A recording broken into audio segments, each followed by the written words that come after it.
how to use image editor.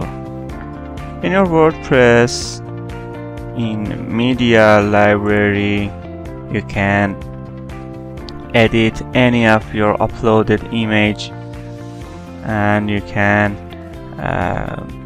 edit anything you want. You can open that image and choose edit image. In edit image, you can use these tools to edit your image.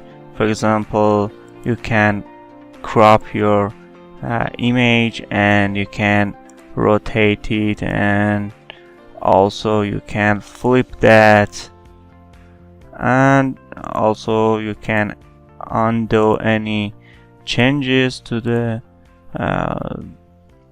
first situation of your image. You can also scale your image to any dimensions that you want, and